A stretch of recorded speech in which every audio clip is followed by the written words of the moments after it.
গত ২০ জানুয়ারি ২০২৫ হাজী কাশেম আলী মহিলা degree college কর্তৃক আয়োজিত শিক্ষা সফর ২০২৫ অনুষ্ঠিত হয়ে গেল।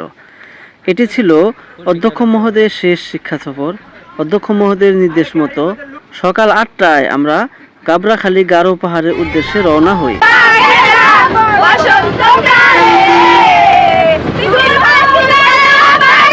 আমরা মূলত বাসে করে গিয়েছি। মাঝ রাস্তায় বকশিমুল সরকারি উচ্চ বিদ্যালয়ে সকালের নাস্তা সেরে সাউন্ড বক্স নষ্ট হয়ে যাওয়ার কারণে শিক্ষার্থীরা সাউন্ড বক্সটি ঠিক করে দেওয়ার জন্য অনুরোধ জানাতে থাকে।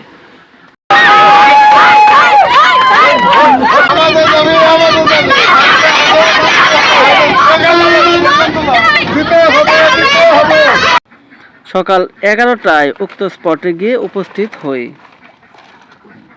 এটি মূলত ময়মনসিংহ জেলার হালুয়াঘাট উপজেলা থেকে 14 কিলোমিটার উত্তর পূর্ব দিকে অবস্থিত গাবড়াখালী ও গোলই ভাঙ্গা গ্রামের গারো পাহাড়ের অংশ, যা বাংলাদেশ ভারত সীমান্ত জুড়ে বিস্তৃত।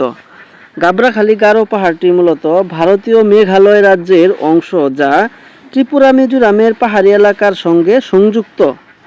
এটি ভূতাত্ত্বিকভাবে ভারতীয় উপমহাদেশের প্রাচীন শিলাস্তর এবং পলল স্তর দ্বারা গঠিত।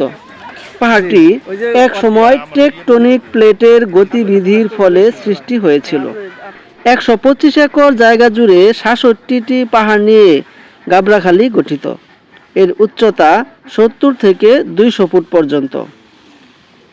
এখানে ছোট ছোট টিলা ও পাহাড়ি ভূমি রয়েছে। পাহাড়ের আশেপাশে ঘন বনভূমি এবং জলাশয় পাওয়া যায়। এটি গারো জনগোষ্ঠীর বসবাসের জন্য পরিচিত। এখানে বিভিন্ন প্রজাতির গাছপালা, বন্যপ্রাণী ও পাখি দেখা যায়। এটি জীববৈচিত্র্যের জন্য একটি গুরুত্বপূর্ণ স্থান। এখানে মূলত হাজং ও বানাই উপজাতির লোকেরা বসবাস করে থাকে। এই গারো পাহাড় এবং তার আশেপাশের অঞ্চল পর্যটকদের আকর্ষণ করে, বিশেষ করে প্রকৃতিপ্রেমীদের। ঠিক এরকম একজন মানুষ হালুয়াঘাটের ইউনু জনাব মোহাম্মদ রেজাউল করিম গত 21 নভেম্বর 2020 খ্রিস্টাব্দ 5 নং গাজীর ভিটা ইউনিয়নের পর্যটন কেন্দ্র গাবড়াখালী পরিদর্শন করেন। পরবর্তীতে 3 ডিসেম্বর 2020 উক্ত উপজেলায় মতবিনিময় সভা অনুষ্ঠিত হয়। উক্ত সভায় ময়মনসিংহ জেলার মান্যবর জেলা প্রশাসক মোহাম্মদ মিজানুর রহমান প্রধান অতিথি হিসেবে উপস্থিত ছিলেন। 31 ডিসেম্বর 2020 খ্রিস্টাব্দ মান্যবর জেলা প্রশাসক মোহাম্মদ মিজানুর রহমান প্রধান অতিথি হিসেবে উপস্থিত থেকে গাবড়াখালী গারো পাহাড় পর্যটন কেন্দ্রের মডেল উন্মোচন এবং রেস্ট হাউসের ভিত্তিপ্রস্তর স্থাপন করেন। তারপর থেকে উক্ত পর্যটন কেন্দ্রটি প্রচার প্রসার ও জনগণের কাছে খুবই পরিচিতি পেতে থাকে। তো আমরা উক্ত স্থানে পৌঁছার পর অধ্যক্ষ মহোদয়ের নির্দেশে মুখলেস স্যার প্রত্যেকটি জায়গা ঘুরে দেখার জন্য আলাদা আলাদা গ্রুপে ভাগ করে দেন। আমরা প্রত্যেকটা স্পট ঘুরে ঘুরে দেখলাম। পাহাড়, ভারতীয় সীমানা, স্পিড বোর্ডে চড়া, বাচ্চাদের ট্রেন, দোলনা, নাগরদোলা প্রভৃতি সুন্দর সুন্দর জায়গাগুলো ঘুরে ঘুরে দেখলাম। দুপুর 3টার দিকে আমি এবং দেবাশিস স্যার ঘুরতে ঘুরতে একটু দেরি হয়ে যায়। গিয়ে দেখি খাবার দাবার শুরু হয়ে গেছে। অধ্যক্ষ মহোদয় নিজ দায়িত্বে খাবারের তত্ত্বাবধান করেন এবং খাবারের মানও ছিল খুবই প্রশংসা করার মতো। এ সময় অধ্যক্ষ মহোদয় নিজে দাঁড়িয়ে থেকে খাবার ঠিকমতো বিতরণ হচ্ছে কি না সেটা পরিদর্শন করেন এবং যারা খাবারের বাকি ছিল তাদেরকে ডেকে আনিয়ে খাবারের ব্যবস্থা করেন। এমনকি অধ্যক্ষ স্যার আমি খাইনি দেখে আমাকে ডেকে এনে খাবার খেতে বলেন।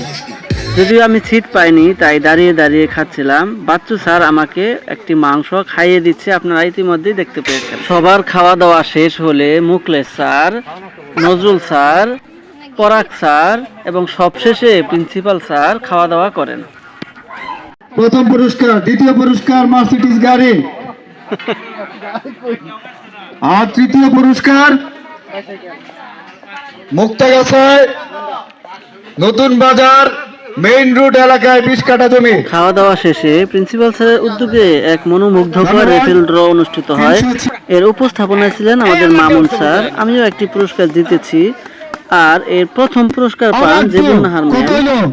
প্রিন্সিপাল স্যার নিজ হাতে জেবুন নাহার ম্যামকে পুরস্কার বিতরণ করেন। বিকাল 4টা, এবার ফেরার পালা।